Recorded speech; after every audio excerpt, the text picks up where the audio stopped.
सभी मेरे दोस्तों को जय यीशु। स्वागत है आप सभी का मेरे इस चैनल पर। आज हम जैसे माता पिता वैसे बच्चे इस विषय पर कुछ बातें करेंगे।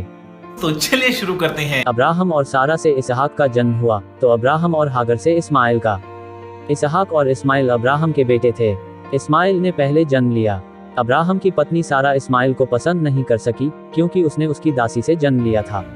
सारा ने अपने बेटे इसहाक को इस्माइल के साथ खेलने की अनुमति नहीं दी। उत्पत्ति ग्रंथ अध्याय 21, 9 से 10 में हम सभी पढ़ते हैं कि सारा ने मिस्री हागार के पुत्र को अपने पुत्र इसहाक के साथ खेलते हुए देखा और इब्राहिम से कहा, इस दासी और इसके पुत्र को घर से बाहर निकाल दीजिए। इस दासी का पुत्र मेरे पुत्र इसहाक के साथ विरासत का अधिकारी नहीं होगा। इसहाक ने अपनी मां से एक संदेश पाया कि केवल इस्माइल से घृणा करने से ही पूरी संपत्ति अपने पिता से उसे मिलेगी। इसलिए उसे और उसकी मां को अपने घर से निकालने का उपाय ढूंढ निकालना है।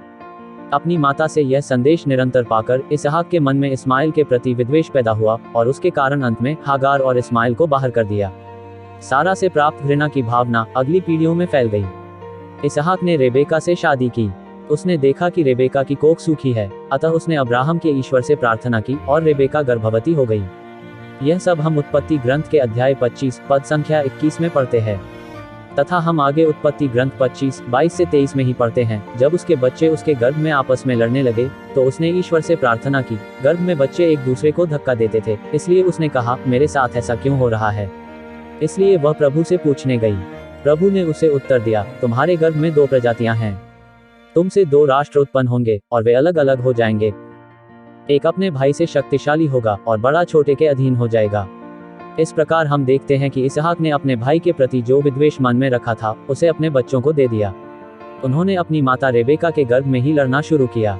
बाइबल के इस भाग से पता चलता है कि माँ बाप के विचार एवं मनोभाव उनके बच्चों में फैल जाते हैं। इसलिए सभी दोस्तों से मेरा यही कहना है कि अपने मन और आत्मा को शुद्ध रखें। ईश्वर से प्रार्थना करें कि ईश्वर आपको एक अच्छा विचार दे तथा आपके बच्चे जब होंगे तब एक उत्तम बालक बालिका हों। ईश्वर से यही प्रार्थना है कि वह आप सभी को स्वास्थ्य और सुखी जीवन दे। धन्यवाद। Thank for watching my video.